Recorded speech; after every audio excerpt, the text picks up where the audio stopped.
ইঞ্চি লম্বা হলে 2 ইঞ্চি বলে তুলে ধরে। বর্তমান পৃথিবীর ডাক্তার গবেষণা করে বলতেছে ওই সন্তানটা ডেলিভারি হওয়ার আগ পর্যন্ত কমপক্ষে 4 থেকে 5 ইঞ্চি লম্বা হয়। যে সন্তানগুলো সবচাইতে মায়ের পেটে কম নাড়াচাড়া করে, ওই সন্তানগুলো মায়ের গর্ভে থাকা অবস্থায় 4,500 বার মায়ের পেটে লাথি মারে। আপনিও মার কলিজায় লাথি মারছেন, আমিও লাথি মারছি।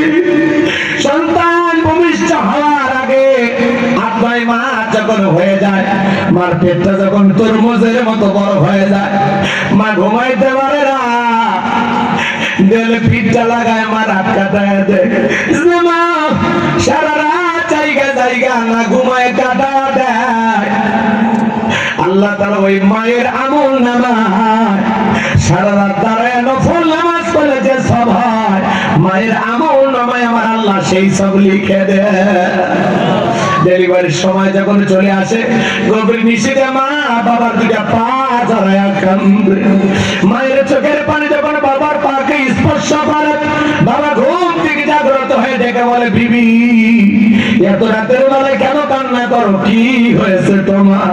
ডেকে বলে, স্বামী বড় ভয় করে, কত মহিলা বাচ্চা জন্ম দিতে মারা যায়, আমি যদি মারা যাই আবার তুমি মাফ করে দিও। দীর্ঘদিন আপনার সংসার করলাম, স্বামী বলবে তুমি মাফ করে দিবেন, জীবনের প্রথম মা হওয়ার জন্য চলে যাবো গো, স্বামী বড় ভয় করতেছে। বাবা তখন মারে বুকের মধ্যে নিয়ে ডেকে বলে, বিবি ভয় পেও না, আমি তোমার সাথে আছি। বাবার হাতে মা সংসারে চাবি বুঝায় দিয়ে চলে যায়, দাইমার ঘরে চলে যায়। প্রসাবের যাতনায় মা দাঁত মুখ কামড়ায়, প্রসাবের কি যে ব্যথা, কি যে কষ্ট, কি যে যাতনা, দুনিয়ার বাসারা কেউ বুঝবে না। নবীর এক সাহাবী মাকে কাঁদি করিলে খানায় খাবার তওয়াফ করে। আমার নবী বলে, সাহাবী কাঁদে কে? বলে, হুজুর আমার মা। নবী বলে, সাহাবী মায়ের সেবা করা আমার কি কিসমতে জোটে নাই। 6 বছর বয়সে আমি আমার মাকে হারিয়েছি। ও সাহাবী বড় ভালো কাজ করতেছ। সাহাবী ডেকে বলেন, হুজুর আমি যে আমার মাকে কাঁধে করে নিয়ে খানায় কাবা তওয়াফ করলাম, আমি কি আমার মায়ের হক আদায় করতে পেরেছি?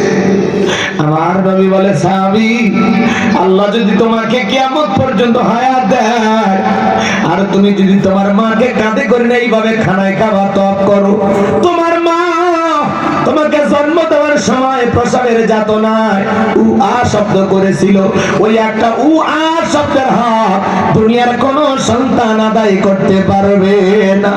এইজন্য নবীজি বলেন, হুমা জান্নাতুকা ওয়া নারুকা, তোমার পিতামাতায় তোমার বেহেশত, তোমার পিতামাতায় তোমার দোজখ। পিতামাতা খুশি, আরশের মালিক আল্লাহ খুশি। পিতামাতা বেজার, আরশের মালিক আল্লাহ বেজার।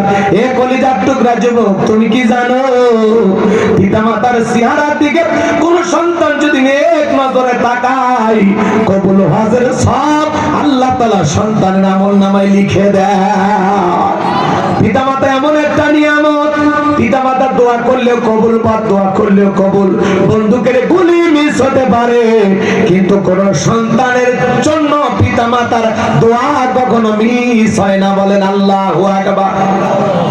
আরে প্রসবের যাতনায় কি কষ্ট, কি যে ব্যথা, যেদিন সন্তান ভূমিষ্ঠ হবে, বর্তমান পৃথিবীর ডাক্তার বলতেছে বাজার, ওই দিন সন্তান সব চাইতে 3টা লাথি, বড় বড় 3টা লাথি ওই দিন মাকে মারে। 1 নাম্বার লাথিটা মারা মাত্র এতদিন যে প্যাকেটের ভিতরে সন্তান ছিল এটা ফেটে যায়, এই পর্দাগুলো ফেটে যায়। পরে আরো একটা লাথি এত জোরে মারে, মা চিৎকার মেরে উঠে, মার কষ্ট হয়, মার যন্ত্রণা হয়। আমার ভাইরা এই 3য় লাঠিটা এত জোরে মারে, মার পেট থেকে যখন রক্ত ঝরা শুরু হয়। ডেলিভারির সময় মা একটা সন্তানকে জন্ম দিতে গিয়ে যে পরিমাণ রক্ত শরীর থেকে ফেলে দেয়, বর্তমান পৃথিবীর ডাক্তার গবেষণা করে বলেছে জায়গাটা 2.5 কেজি থেকে 2 কেজি পর্যন্ত। সন্তান যখন পৃথিবীতে আসে, মা যখন অজ্ঞান হয়ে পড়ে থাকে, ওই সন্তানের ভূমিষ্ঠ হওয়ার পরে উম্মা উম্মা বলে কান্নার আওয়াজ যত দ্রুত মায়ের কানে পৌঁছাবে তত দ্রুত মা সুস্থ হবে। আল্লাহু আকবার। আমার ভাইয়েরা, মা যখন জ্ঞান ফিরে আসে ডেকে বলে, কই আমার সোনা মানিক, আমার কোলে দাও। সন্তানের চেহারার মধ্যে আল্লাহ এত মায়া এত ভালোবাসা দিয়েছে, ওই মা সন্তানের চেহারার দিকে তাকাইয়া তার পেটে রাখার কথা, প্রসবের যাতনার কথা সব মা এক নিমিষেই ভুলে যায়। বলেন আল্লাহু আকবার। মা তখন ডেকে বলে, বাবা তোর সোনা মুখটা দেখার পরে আমি মা গর্ভে রাখার কথা, প্রসবের যাতনা সব ভুলে গেলাম। গালে মুখে সুমা খায় বলে, বাঁচাদম বেঁচে থাক, আল্লাহ করে বড় মানুষ বানা। হে কলিজার টুকরা যুবক, যে মা তোমার আমার জন্য এত কষ্ট করলো, যে বাবা মাথার ঘাম পায়ে ফেলে রিক্সা ভ্যান চালায়, মাঠে ময়দানে কাজ করে, ব্যবসা বাণিজ্য কইরা, চাকরি কইরা তোমার আমার জন্য জীবনে এত পরিশ্রম করলো, নিজে কোনোদিন ভালো জামা কিনলো না, তোমার আমার কিনে দিল, নিজে না খায় তোমার আমার মুখে খাবার তুলে দিল। ওই মা বাবার সাথে কোনো মতেই বেয়াদবি করা যাবে না। কথা বলেন না কেন?